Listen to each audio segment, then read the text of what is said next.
Social media official social media page.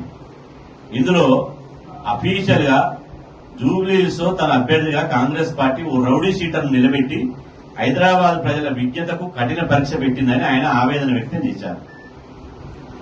అంటే ఒక BC బిడ్డను, ఒక ఉన్నత విద్యావంతుని నవీన్ యాదవ్ అనే ఒక ఇంజనీర్ గ్రాడ్యుయేట్ ని రౌడీ షీటర్ అని అనొచ్చునా? రౌడీ షీటర్ అని ఎవరిని అంటారు? నేరాలు ఘోరాలకు పాల్పడి అదే వృత్తిగా ఎంచుకొని ఇక సమాజం మీద పడి అనేక హత్యలు చేస్తూ అత్యాచారాలు చేస్తూ సంఘ విద్రోహక శక్తిగా మారినప్పుడు రౌడీ షీట్ ఓపెన్ చేస్తారు. మరి ఇవాళ నవీన్ యాదవ్ మీద ఎక్కడైనా ఏ పోలీస్ స్టేషన్ అయినా రౌడీ షీట్ ఓపెన్ చేశారా? ఆయన ఏ కేసులన్నా ఉన్నాడా?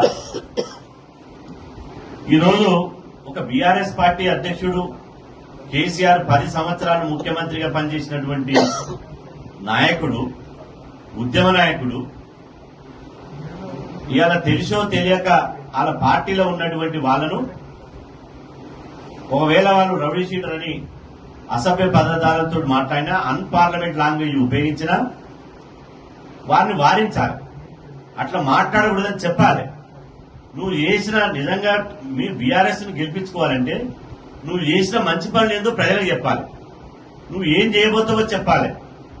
అది చెప్పకుండా ఒక జాతీయ పార్టీ, అధికారంలో ఉన్నటువంటి పార్టీ ఒక బీసీకి అవకాశం ఇస్తే రౌడీ షీటర్ అంటావా? అంటే మదం ఎక్కిన మాటలు కావా? ఈ కొవ్వెక్కిన మాటలు కావా? ఇలా నీకంత కండకావరమా? నీకెందుకంత బలుపు? పైసలున్నాయని అహంకారమా? నీకు తెలంగాణ ప్రజలందరూ కర్రు కాల్చి వాత పెట్టి ఫామ్ హౌస్ కే పరిమితం చేసి ఇంకా బుద్ధి రాలేదా? ఒక నవీన్ యాదవ్ ని అన్న మాట కాదు ఇది. తెలంగాణ రాష్ట్రంలోని 2.5 కోట్ల మంది బీసీలను కేసీఆర్ అవమానించాడు. నవీన్ యాదవ్ ఒక వ్యక్తి కాదు. ఇక్కడ మా బిడ్డ 2.5 కోట్ల మంది బీసీల బిడ్డ. అట్లాంటి బీసీ బిడ్డను పట్టుకుని ఇలా ఒక రౌడీ షీటర్ అంటావా? మీ పార్టీలో ఉన్న వాడో వీడో చిల్లరగాడు అన్నాడంటే పట్టించుకోకపోతుంది. అంతకుముందు ఎల్బీనగర్ ఎమ్మెల్యే సుధీర్ రెడ్డి గారు రౌడీ షీటరు అన్నాడు. నేను అంటున్నా, బీఆర్ఎస్ పార్టీల ఆక్స్ఫర్డ్ యూనివర్సిటీలో చదివిరా మీరేమన్నా? లండన్ యూనివర్సిటీలో చదివిరా? అమెరికా యూనివర్సిటీలో చదివిరా? మీరేమన్నా జ్ఞానవంతులా? మీరేమన్నా హిమాలయాల జ్ఞానోదయం పొందిరా? మీరేమన్నా గౌతమ బుద్ధులా? స్వామి వివేకానందులా?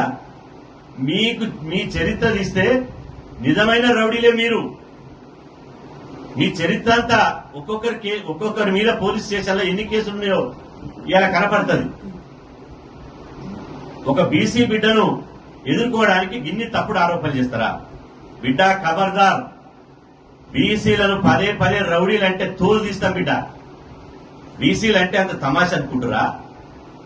బీసీలంటే లెక్కలెత్తాం అనుకుంటురా? ఇక హైదరాబాద్ లో ఉన్నటువంటి యాదవులు మంచి మార్కెట్